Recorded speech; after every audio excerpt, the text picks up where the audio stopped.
22వ తారీఖున నేను గాలి సాయికృష్ణ గారి కేసుని ఒకసారి ఆన్‌లైన్‌లో చూసానండి. చూస్తే హేబియస్ కార్పస్ పిటిషన్ విత్‌డ్రా అని చెప్పేసి వచ్చింది అందులో.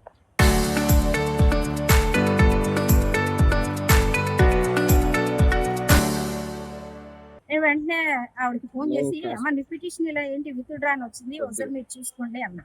అంటే ఆవిడ వెంటనే నా దగ్గరికొచ్చి, నేను హేబియస్ కార్పస్ పిటిషన్ ఏమి విత్‌డ్రా చేసుకోలేదు. సిబిఐ ఎంక్వైరీ వద్దని మాత్రమే విత్‌డ్రా చేసుకున్నాను. కాదమ్మా ఒకసారి పిటిషన్ చూడని నేను చెప్పాను. చెప్తే ఫస్ట్ ఆళ్ళేసిన దానిలో కోలంటి రుత్విక గారు వేసిన పిటిషన్‌లో ఏముందంటే, ఫస్ట్ సిబిఐ ఎంక్వైరీ వద్దని చెప్పి హెడ్డింగ్ పెట్టి, నెక్స్ట్ పేజీలో హేబియస్ కార్పస్ పిటిషన్ విత్‌డ్రా అని చెప్పి రాసింది. ఆ విషయాన్ని నేను ఆవిడ దృష్టికి తీసుకెళ్తే, సరే అని చెప్పేసి గుడివాక వాసుదేవరావు గారు మా కజినే, నాకు సొంత తమ్ముడు అవుతాడు. అతన్ని అడ్వకేట్‌గా నేను నియమించుకుంటున్నానని 22వ తారీఖున గాద విజయలక్ష్మి గారు సంతకాలు పెట్టారు. పెట్టి ఆ కాగితాలన్నీ మేము కోర్టుకి సబ్మిట్ చేసాం. సబ్మిట్ చేస్తే అదర్ సైడ్ నోటీస్ కూడా ఇచ్చాం. ఎప్పుడైతే మేము ఇచ్చామో మళ్ళీ ఆవిడ తీసుకొచ్చి నయన భయాన నచ్చజెప్పి మళ్ళీ మాకు కావాలంటే రుత్వికనే కావాలని చెప్పి ఈరోజు కోర్టులో చెప్పించారు. మళ్ళీ ఈరోజు ఈవిడ గంటకు ఒక మాట మాట్లాడుతుంది. ఇందులో వాసుదేవరావు గారు తప్పు కానీ నా తప్పు కానీ ఏం లేదు. ఇక్కడ చేస్తుందంట అసలు మెయిన్ ఈ పిటిషన్ కేసు వాళ్ళే తప్పు చేస్తున్నారు. ఒకటి చెప్పి ఇంకోటి బయలు చేస్తున్నారు. వాళ్ళు చెప్పింది ఏంటి, సిబిఐ వద్దని. సరే అని ఒప్పుకొని సంతకం పెట్టింది. కానీ వాళ్ళు వేసింది ఏంటి, హేబియస్ కార్పస్ పిటిషన్ కూడా విత్‌డ్రా అని. ఈ విషయాన్ని నిజమని నేను చెప్తున్నా కానీ నన్ను కాదని తప్పుదారి పట్టేస్తున్నారు. అసలు ఈ కేసు మొత్తం తప్పుదారి పట్టింది ఎప్పటి నుంచి అంటే, చంద్రబాబు నాయుడు గారిని కలిసిన దగ్గర నుంచి ఈ కేసు తప్పుదారి పట్టింది. స్టెప్ బై స్టెప్ ఈ కేసుని తప్పుదారి పట్టించేసింది.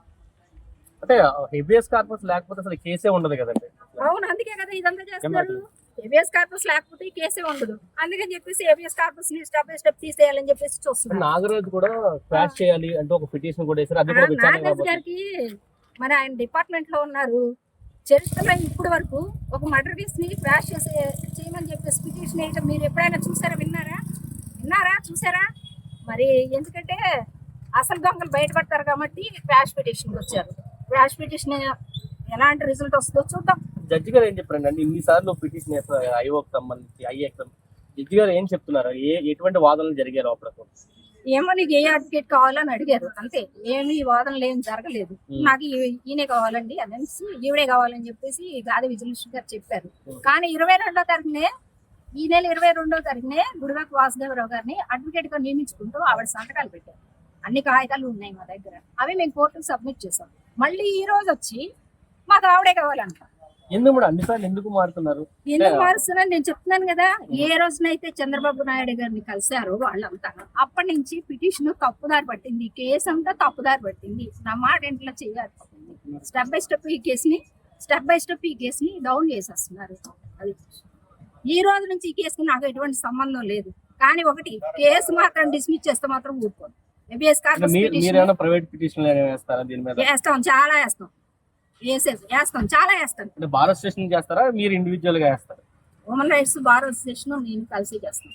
వదలను, వదిలే ప్రసక్తి లేదు. ఎన్ని నాటకాలు వేసినా ఈ కేసులో నేను వదలను.